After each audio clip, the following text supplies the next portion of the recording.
Hi everyone, welcome to the Econ Playground. Today I'm doing a special presentation talking about a paper that I'm currently working on with a friend of mine, Tegan Truitt, who's at Grove City College. I just presented this over the last weekend to the Markets and Society Conference in Fairfax, Virginia, but I wanted to put it up on YouTube to share to a wider audience, specifically to share to the TLC audience, the Paul Vanderklay sort of sphere, and get some feedback and get some input on this topic because a lot of the ideas that I've had in this sort of space were inspired both by the things I was studying in graduate school, but also from listening and pondering over all the things in the broader Vanderklay community. Particularly this video from Sam Tiedemann that was on his channel Transfigured, of which there's a link right here, and I'll try to put a link down in the description, with Luke Thompson, both of them talking about sort of their personal experiences. The video is titled Problems with Confessionalism. Both of them have had at various times in the past bad church experiences, which is what BCE stands for, if you ever see that abbreviation. The various bad church experiences that they had. Luke is now Orthodox. Sam is a Unitarian who's had various experiences with evangelical churches, sort of where there was a mismatch between his beliefs and the beliefs of the church, and it led to some sort of conflict. And both of them talk about the ways that they thought that the church mishandled these various situations that they ended up in. And one thing that Luke said in the middle of the video is, it's not about the truth, it's about identity, that I thought was interesting. I'm paraphrasing him there, though. He said it's not about the truth, it's about identity. And what he means there is that the way that these churches respond to individuals who they find are not in consonance with the beliefs of the wider church wouldn't make sense if all that they're doing is trying to simply correct one person's error. There has to be something larger at stake here when they're correcting someone who they think is out of step, especially the way that these things get handled, right? That there's something that's off. So what we try to do with this paper, with this framework, is apply some ideas in conventional economics to understand those situations and where things go wrong, where things go right, and the way that different Christian churches have handled these questions based on their varying circumstances, right? So, in contrast to the rest of the literature on economics of religion, we're interested not only in problems of commitment, that is, what motivates people to stick to and commit to a religious organization, or what solves sort of an incentive problem in religious organizations, but also how those religious organizations manage themselves, how they run themselves, how they get the actual operations, how they take people's labor and money that they've put in and put it towards the right thing or the same thing, right? And I'll talk about that a little bit more, right?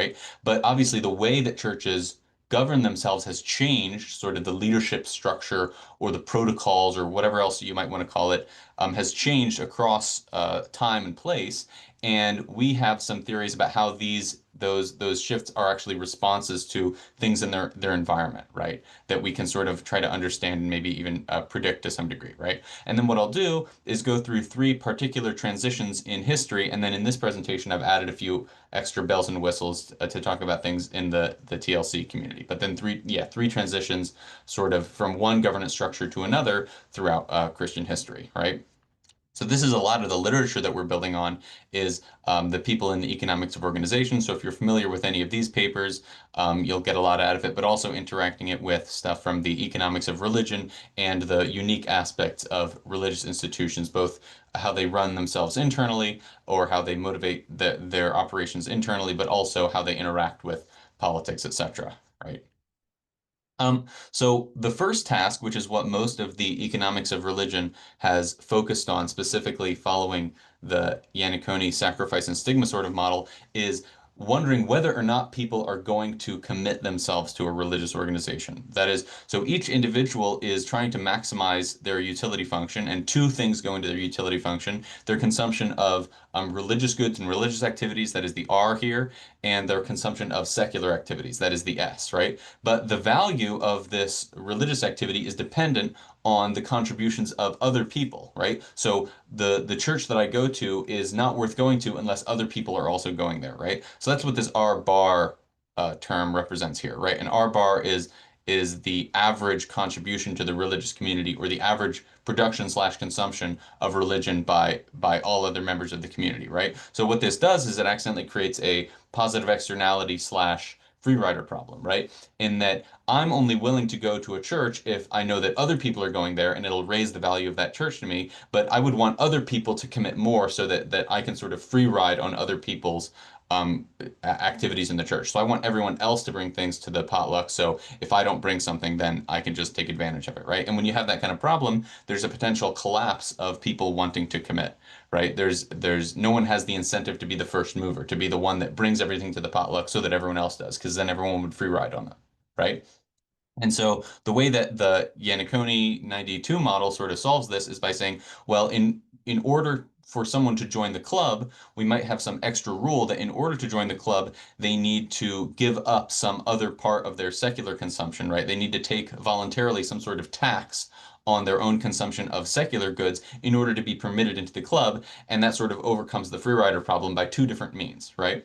The first is that once someone joins the club, if there's a tax on them enjoying secular goods, then it's not worth them even, using their time and money elsewhere. It's worth them just making the church potluck as good as it possibly can be. And also, when you put a tax on secular goods from joining the religious community, you're selecting only for people that are really interested in joining the community, right? So you only get people that are really high quality, that we're going to put all of their time and money into the community in the first place, that we're less likely to be free riders, right?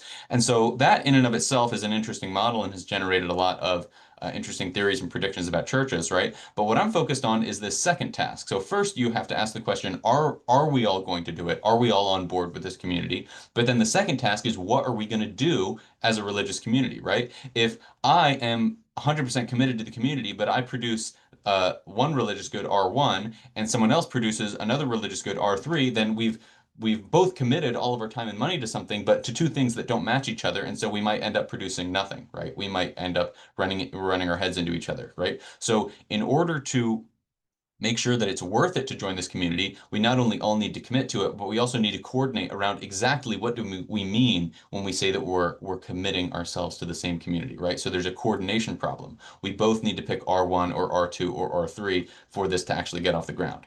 And there's a further problem, which is sometimes we don't actually know which one of these religious goods is better or worse, right? Any one of these question marks could be a 10 or a 5 or a 30, or it could be a negative number, right? It could be better that we never joined the religious community in the first place, right? And so in this context, those numbers don't represent sort of material payoffs, but like the truth or the holiness or the goodness of the activity that we're doing, right? So you might think of it in this simple summary, right? Every community has to simultaneously achieve three goals. That is, if they've already overcome the commitment, the incentive problem, right? We have to all decide to pick the same thing. We have to all decide to pick the right thing, and we need to pick it in time. That is, we need to make sure that if I pick R1, then you pick R1, and also we need to be sure that what's under this question mark is higher than what's under all these other question marks, or is greater than 0. And then we need to pick it in time, because we're impatient, or it's possible that something else could interrupt us. If it takes us 3 generations to solve this coordination problem, then it probably wasn't worth our time in the first place, right?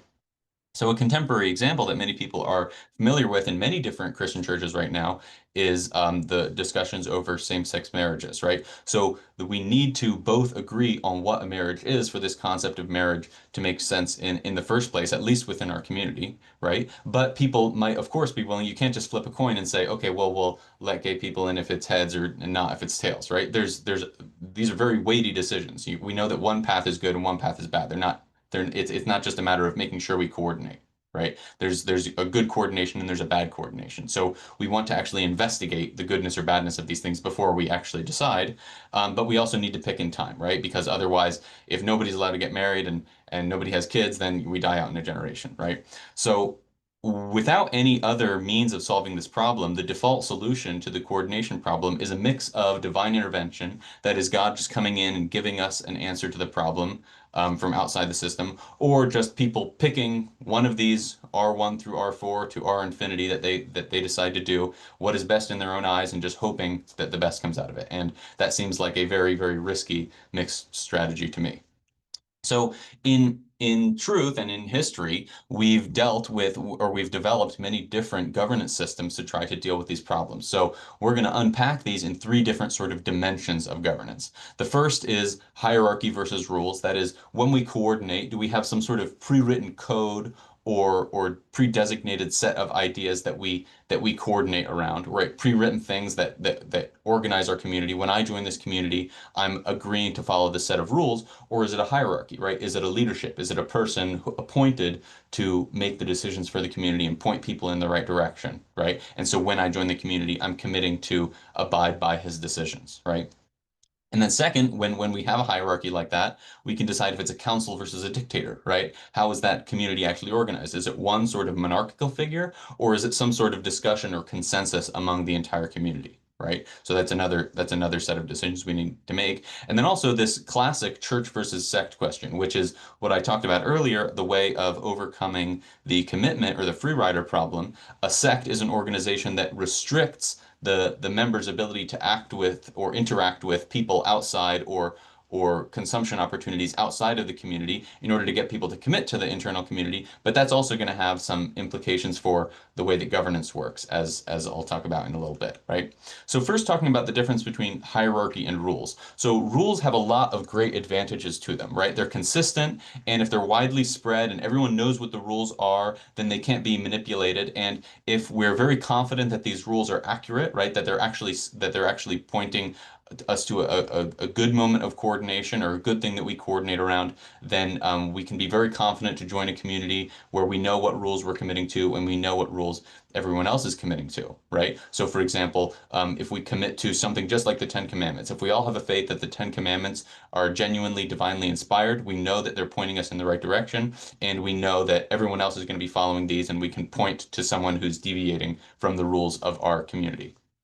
But one issue with rules or the way that rules communicate is that they're incomplete, right? Certain situations might occur where we disagree over whether or not the rules are actually being followed. So if we face novel situations or if we find ourselves in a position that our ancestors never found themselves in, even if we're all committed to following the same rules that our ancestors are, then we can end up miscoordinating our actions, right? Or coming to different interpretations about what the rules mean in this situation, right? So one example would be ambiguity on divorce. So there's certain passages in the New Testament that seem to be very clear that Jesus is very negative on divorce, but they're actually a little bit ambiguous in some moments. So over Christian history, people have disagreed about exactly what Jesus is essentially commanding or recommending to people on the issue of divorce in these passages. So the result of committing to a community that's only going to organize around rules might be that in the future we expect to have some kind of schism, right? When we reach that novel situation, if all we have are the rules to look at, the rules sometimes don't simply just manifest agreement, and then we're back to that default solution,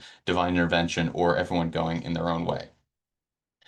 So on the other hand, we could organize ourselves around a hierarchy, right? So we designate a particular ruler, and this person, in every single novel situation, they look with their own judgment, with prayer and fasting or whatever they decide to do, right? And they sort of by declaration, by fiat, in a given moment, they point the community in a given direction, right? So any situation in a sense can be handled by the leader in this way, so they're actually more easily able to update to new situations, right? But the problem with this situation is that what if that leader is not a really good person, right? What if that person isn't competent? They actually are not very good at theology or understanding creation or the situation that they have to deal with. Or what if they're competent but they simply don't care? They don't put too much effort into any given decision, or they're getting payments from some group outside the church. So their interests are not actually in leading the church in the right direction. Their interests are in making as much money as they can on the side by directing the church in a direction that some politician or secular power wants them to, right? And so this is very similar to the what's called principal agent problem in economics, right? Where often, so a CEO is appointed by the board to lead a company in the right direction. Well, and that right direction being making more profits for the board. So one way that they can solve this is by giving stock options to the CEO, and then he has an incentive to try to maximize the stock value of the corporation. But that's not an option in a church, right? You can't just cut up the profits of the church and give a portion of it to one person, right? It can be sort of mismanaged or something like that, right? So what we have in the example of a hierarchy are more agency problems. So we don't expect the schism. We'll always be able to find a certain direction that we go in, right? So we won't schism from pure miscoordination, but there's a good chance that people might not trust the leader anymore, and they might leave the church simply for that reason, or they might refuse to join the church because they don't trust that the leader that is currently there or potential future leaders are going to continue to lead the church in the right direction, right? But even if we have a hierarchy, potentially we can solve some of these agency problems by not pinning it all on a single person, right? Instead of having a dictator, we might have a council where a very large number of respected people have to agree to some relatively high agreement threshold, over 50%, over 75%, whatever you happen to decide, or however your conventions sort of work. And when that council comes to a decision, then they act and they point the church in the right direction, given this new novel situation or novel agreement, right?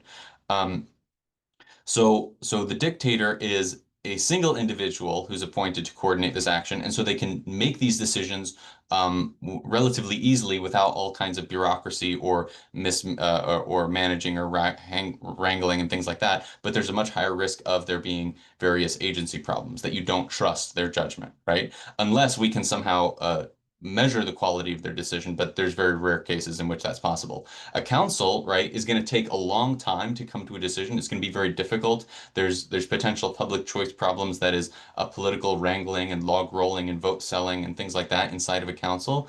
But we have lower risks that they're going to come to a poor decision in the long run because each member of the council is less likely to have correlated interests and is therefore less likely to be captured by some outside agency, especially if we can do other things like we're going to talk about in a second, right? So there's this possibility that any organization might say, well, we're worried about these novel situations, right? So we're worried about the rules that we organize our group by being insufficient to deal with certain unexpected contingencies. So one of the rules that we can propose is one which simply restricts the number of novelties that come into our community so that we can handle them one at a time, so that we're not overwhelmed with a flood of new information and new situations that we have to deal with, right? So this sort of helps us with the weakness that comes with rules, right? So if we restrict the activities of the members, it makes it easier to write rules which are complete with respect to all the situations that we have to deal with, and this minimizes the likelihood that we run into a situation that leads to a schism or a miscoordination, right? So if we ban the use of certain kinds of technologies, then we don't need to write rules that have to do with that technology, or we don't run into a scandal in which we schism or split apart because we disagree about whether this use of technology is proper or improper, right? But these kind of restrictions or restrictions on certain members dealing with things outside the community, that is the things that a sect does, also reduce some of the agency problems, right? So if I'm worried that the leader of our church or the council that leads our church is potentially beholden to some outside group or outside interest, a political interest or a moneyed interest or just their own prodigality or whatever, right? Then by requiring the leadership of the church to also take on additional costly prohibitions that limit their ability to benefit from things outside the church, I'm sort of solving that agency problem a little bit, right? And I'm also selecting, hopefully, for people who have a high degree of care or really, or they're giving up those things, those opportunities outside of the church because they really care for the well-being of the church, right? Only that kind of person would be willing to enter into a leadership position where they're sacrificing those things outside, right? So in a church that is governed by rules, right? We should expect these kinds of costly prohibitions to apply equally to everyone in the community. Whereas if there's some element of hierarchy where a potential agency problem can arise from the hierarchy, then we'd expect those prohibitions or the sect-like prohibitions to apply only to the leadership structure, right? Which to some degree might explain the differences between the way that Protestants and Catholics and Orthodox have different levels of sacrifices required of different ranks within the church, essentially, right? So each one of these governance structures comes with its own set of costs or difficulties, right? But the relative sizes of these costs are going to shift based on the environment and whatever the community in particular is trying to achieve, right? So you might think of this as a function of all the different things that can go wrong, right? There can be a schism, there can be agency problems in that the leaders leading us in the wrong direction, and there can also be decision-making costs, and that it takes us too long to come to a decision. So these three things are the three thing, the three problems that a community has to solve. They have to pick the same thing, they have to pick the right thing, and they have to pick it in time, right? And then each of these three governance structures has a zero probability that two of the things are going to go wrong, and then 100% probability that one of the other things is going to go wrong. And so you have the probability that that thing is going to go wrong as a function of the governance structure times the actual cost of that event occurring, how bad it is if that kind of thing goes wrong. And so these costs are going to shift over time, but then the likelihoods are a function of which governance structure you choose, rules, dictator, or council, right? So when you look through these, it sort of simplifies, and you can pause here if you want to really look into the way that the function is organized to try to understand this if you're not familiar with this kind of thing. So basically, first you choose whether you're going with a rules-based structure or a hierarchy. And then if you choose a hierarchy, you choose if your hierarchy is going to be structured as a dictator or as a whole council. So if you go down the rules route, then you have certain things organized, but there's a likelihood in the future that you're going to reach some novel situation and schism over it. There's going to be miscoordination from the bottom. If you go with a dictatorial structure, there's a cost of agency. You don't know if you trust the dictator very well. And if you go with a council, then you are able to coordinate around novel situations. You trust that coordination, but also there's relatively high decision-making costs. So it takes a very long time, or it's very difficult to actually come to those collective decisions. And so very conveniently, these three models, or these three governance structures, conform with the three different major branches of Christianity. That is, Protestants organize themselves roughly around rules. They think of themselves as Bible-believing churches that sometimes have additional confessions or creeds on top of that that specify exactly what we believe and then how we believe people within the church should treat each other. And if those rules are incomplete, then we go back to the Bible again. The Roman Catholic Church obviously uses the Bible and has a tradition of rules, but primarily they think of the church as being organized together under the Pope of Rome, who acts as sort of a dictator over the church. Whatever he says goes. I know it's more complicated than that, but we're just trying to keep it relatively simple here. And the Eastern Orthodox Church is also hierarchical, like the Roman Catholic Church, but at the highest level, at these matters of dogma, they don't have any single member of the church who decides exactly the direction that things go. They have to refer to these great councils throughout history in which a very, very large majority of bishops have to have agreed that this is the direction in which the church is going to grow, and this is the way that we're going to move. But each one of these branches has to deal with its own problems. So Protestants deal with the first problem, and they don't always pick the same thing. Catholics, I'm not going to say that they pick the wrong thing, but there's a likelihood that they run into these agency problems, and they don't always trust that the right thing will be picked, especially if whoever happens to be the Pope right now, they're suspicious of his affiliations for whatever reason. Um, and the Orthodox, they might be able to pick something and they might trust what gets picked, but it takes a long time to pick anything. And in the meantime, all kinds of things can go wrong, all kinds of damage can get done, right? So what I'll do now is go through a few examples in the history of the church and talk about how these sort of costs of schism, agency, and decision making have changed over time, and how you can see sort of transformations in the way that the church is organized based on these various costs, right? So in the earliest days of the church, while they're being persecuted by the Roman government, you can think of the Christians as being forced to operate as a sect, right? So there's a relatively small number of Christians, and they have very few outside options. They can't benefit very much from the secular world, and the people who join the church are very trustworthy because they're potentially sacrificing their lives to be a part of the community. So when they organize themselves, they can organize themselves by a mix of mostly rules and tradition and a small set of canons that they've received, or around the scriptures, right? Because they're relatively insular communities that only has to deal with repeated situations. So they can organize themselves around rules very easily, and when there are controversies, they can have a council full of trusted, respected members, right? And at the local level, you might have bishops acting as dictators, but the councils are to deal with the more universal problems of the church.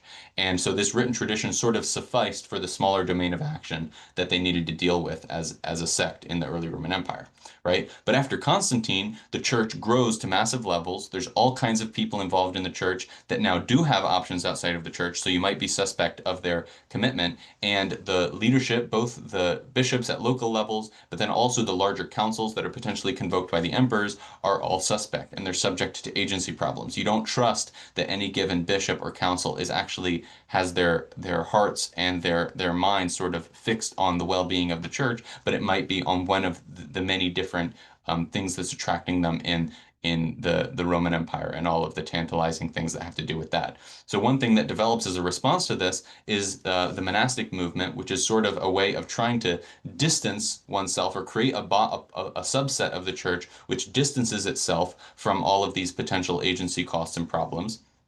And so these councils, because they're populated or confirmed by the beliefs of the monastic community, and they're populated by bishops who often come from a monastic life or from an ascetic life, right? They're much more trusted, right? And it takes a long time for them to come to all of these decisions, and there's a lot of tumult in the meantime and a lot of hubbub and stuff like that. But they do, for the most part, preserve the church from the many potential schisms that would have happened if they had moved on with a hierarchy or a set of rule or a dictatorial hierarchy or a set of rules into the new, much more complicated Roman world, right? So at this time period, the costs of decision making were worth biting in order to keep the church together and not have to deal with the costs of schism. But they were able to do this in large part because they kept various sect-like elements on the hierarchy, in that they started to prohibit the hierarchs from marrying, and people would only trust hierarchs if they took on all of these sacrifices in order to gain the positions that they had, right?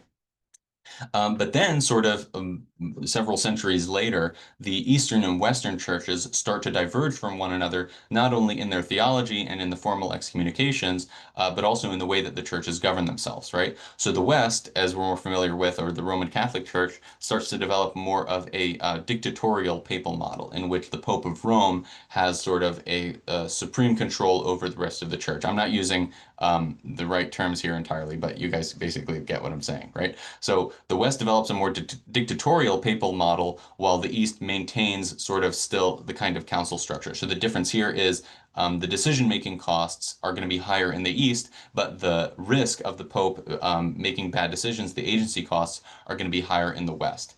And the West is able to deal with these new problems, one, because they want to lower their decision-making costs so that they can organize a disorganized Europe, right, under a new, more centralized papacy that is going to now wrench control over different parts of the church from different kings. But also, it becomes essentially easier to check the quality of the Pope's decisions and check the quality of his decisions against tradition, because there's a discovery of Roman law and there's a developing sort of scholastic canon law sort of community, which is trying to keep consistent checks on the papacy and sort of measure his decisions against received church tradition. So that becomes a new means of minimizing the costs of agency that come from the papacy, right? And another thing that Rome had an advantage in is that by its location, it was independent of any secular power of Europe, unlike any of the Eastern bishops. So if the Patriarch of Constantinople tried to develop a sort of a centralized church around it, no one would trust his decisions, because everyone would know that whatever he says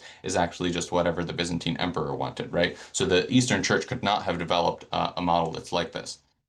But this papal revolution was able to go in very quickly and organize a set of bishops that were now independent of the various kings of the various regions, and sort of integrate Europe into one more hierarchically operated dictatorial church in a way that was not possible before. But this comes with all kinds of different agency costs, right? So as soon as the papacy sort of moves out of that independent position, moves to Avignon, then he is subject to the King of France, and he's not trusted. There's a lot of tumult that happens just over the papacy moving to Avignon, one notable thing being the fall of the Knights Templar. But then also, relatively soon after, there's a papal schism. People disagree on who the pope should be, and there's a whole lot of hubbub around that. The only way that they can solve the papal crisis is by having another council or another conciliar movement. And there's a whole debate over the legitimacy of the Council of Constance, which I have an image of on the right here, in which they select a new pope. So there's the 14th and 15th century become a really tumultuous time in people trusting the Pope because of how much power he's received. Meanwhile, in the East, people trust the righteousness of their bishops, but over time, and this is going into the modern era as well, Orthodox can't come together to agree on something even as simple as calendars and exactly when they should organize the dates in which they celebrate things. So for the West, the costs of agency because of the things that they dealt with were lower than the cost of decision. Costs of decision were too high because they wanted to organize Europe into an integrated church, but also the costs of agency were relatively low because of the position of Rome and its relative independence from earthly powers, right? So the big shift, or the one that everyone's most familiar with, is the Protestant Reformation. And so we can identify here two different very important technological shifts that change the costs associated with church structure and thus change exactly what kinds of church governance models are possible and allow for the rise of the Protestant Reformation. So the first one is in military technology. The invention of the cannon changes the way that European states and militaries are structured, so they're much stronger. And now it's much easier for Charles V to say, come into Rome and kidnap the Pope, and then people are much less confident that what the Pope says when he says that Henry is not allowed to get a divorce, that's actually what the Pope means, right? It's people believe that the Pope's statements are actually Charles V's statements and are thus not um, aiming for the truth or holiness, but are aiming for Charles V's material secular interests, right? But also the printing press occurs, and this doesn't only make it easier to spread the word about Protestantism or copy Bibles and have people read Bibles, but it also lowers the cost of governing by rules. More people are literate, more people can read the Bible, so you can actually organize a community around many people who know what the text of the Bible says, so they can compare members' actions against what the text is, right? And so all of these various Protestant churches are able to opt out of the Roman model, which they believe has much higher agency costs because the church is no longer independent, and organize different communities with an emphasis of measuring one another's behavior and coordinating around what the Bible says or a relatively limited tradition in which we've gotten rid of anything that we think might have been an accretion or anything that might have been tainted by a leader who was appointed at one point in the past who pointed us in a direction which was actually manipulated in some way by some secular earthly power, something like that. So the costs of schism and the Protestants who sort of eat this cost and eat the cost of possibly the Bible not being able to lead us in the right direction, they believe is lower than the costs of agency or sticking to an organization with a single hierarch who's directing us in a way which we don't trust because we trust that he has earthly intentions, not heavenly intentions, right?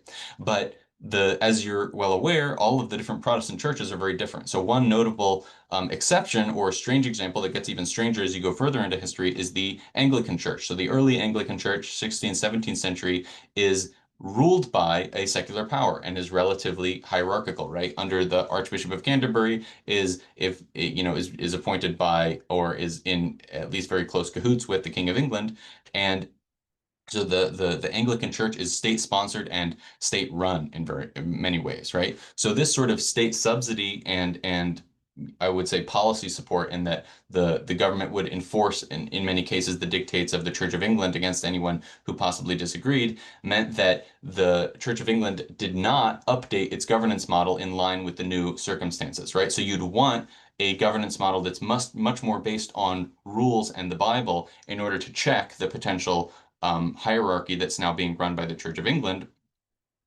But this doesn't happen because the state is actually controlling which churches get funds at this point in time, right? So there's really high agency costs for the Church of England because it's directly controlled by the church, but that's not going to be updated. It's not going to be completely toppled because the state has a sort of a violence power that it can use to maintain its authority and maintain and enforce things. So that's why in England we see many like second wave Protestant reforms, right? That is Protestant groups that are not breaking away from the Catholic Church, but Protestant groups that are breaking away from another Protestant church, right? So these are the Puritans, the Quakers, the Wesleyans, that is the Methodists, right? Many groups which we're familiar with in America are people who are breaking away from the high agency costs of the Anglican Church, right? And these groups are very horizontal in the sense that they organize themselves by rules and they don't make any individual sort of the leader of the church, at least they don't intend to make any individual the leader of the church. That might happen anyway, right? Like someone with Oliver Cromwell for the Puritans, right? So all of these groups, they organize themselves around the Bible or rules because they don't trust that any leader will not be captured by royal authority or some other secular authority, right? And these are all the breakaway groups from the Anglican Church, right? So the modern state of the Protestant churches is that they're quickly able to organize. So you see many different Protestant churches who say, well, since I agree on the Bible and since I agree with these other people's interpretation of the Bible in these innumerable number of cases, I'm willing to join this community, but they fall apart relatively quickly, or they fall apart or at least break away in, maybe some group breaks away when they're faced with novel situations and there's disagreement over what exactly the text means when faced with this novel situation.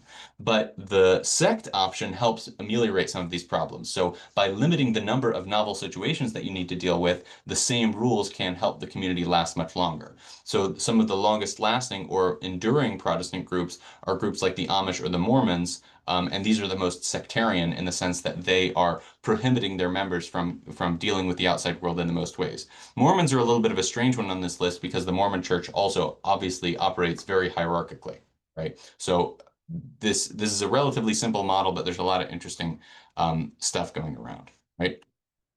Another thing that I didn't bring up at the Markets and Society conference, but I think is relatively important for the TLC community is Mark Granovetter is a sociologist who's criticized the economics of organization literature. That is all the stuff I'm talking about with contracts and rules and hierarchy and stuff like that. And he criticizes the economics of organization literature for ignoring the role of social networks and common culture, right? Which is an alternative to either governing your group by rules or hierarchy, right? So if we have a common culture, then we don't need a enumerated set of rules to help us coordinate around this novel situation. We just all kind of understand what people in this community generally want. We have a common sense of the truth, et cetera, right? So we don't need formal institutions to help us solve these problems. So Paul Vanderklay has spoken a lot about the role that Dutch culture and Dutch social networks played in the governance of the CRC. So the CRC being a Protestant denomination I'd mostly put it under the rules category, even though it has its own sense of local and global or national, I guess, council kind of structures, right? The Dutch culture and the social networks help to deal with a lot of these novel situations when they show up. When someone deviates, how do we bring them back in the fold? When a new technology shows up, how do we deal with it? What does our sort of the spirit of our community sort of say about this? And you can sort of hold the spirit in this community when people tend to know each other, right? When you're not dealing with too many new elements, right? But as the CRC, in a sense, has become less Dutch, it has had to become more confessional. So this was really fascinating to me when Paul was talking last summer about how when there was a disagreement over what just felt right in the CRC over the issue of same-sex marriage, people had to refer to the confessions and say, well, this is how we define ourselves, not however the spirit of the community or the culture defines it, right? So as the culture starts to break apart, or as the social networks start to break apart and things start to be more atomized, there's a reference more to the rules. But when the rules themselves are disagreed over, then we have another set of problems, right? But this is sort of an issue that comes in with the impetus to proselytization. So if some communities only hold themselves together by having a relatively stable number of people in the community who have stable social networks and who know each other and are enculturated into the same set of values, then the more proselytization is, the more there is a risk that you lose that and that you'll lose the ability to govern the community, right? So I also put an image of the Tower of Babel up here because Curtis Hingle and I are working on some projects about, I guess, or we've been thinking about some things about what we'd call totalitarianism. That is, they're a group of people who believes that they have a set of rules or they have a system which doesn't have any of those problems that we talked about. So if I believe that I have a set of rules that covers every single novel situation, then I'm even less prepared when I run into those. And perhaps I'm going to pick a dictator off the shelf, the first one that I can find who's going to solve our problem, but it's actually going to lead to the total collapse of our community. So the Tower of Babel is sort of a classic example of there. People who believe that by their own skill and by their own hands, they can build something which covers the entire distance between here and heaven, everything that we'll need to know to get to that utopia. But it's almost always going to fail and lead us into more miscoordination than we were in before.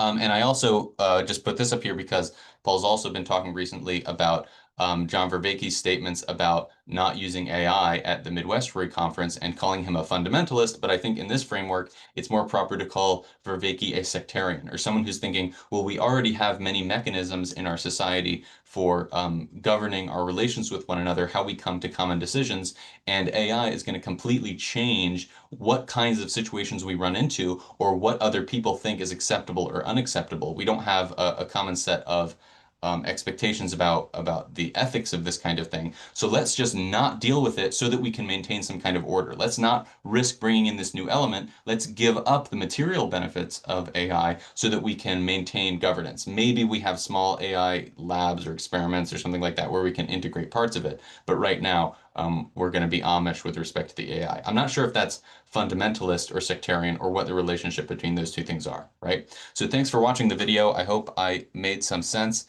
This is, I'd say, like a mid-level work project. So Tegan and I are going to be working on it a bunch in the coming months. And so what I'm asking sort of from the rest of you is I'm soliciting you for comments, critiques, or complications that you think come up in the model, but also very importantly, stories, right? Are there any stories that you have from your own life, from history, that either confirm or are counterexamples to the model that we talk about, right? So this is our emails on the screen, or leave a comment below and share with your friends that might be interested. Thank you.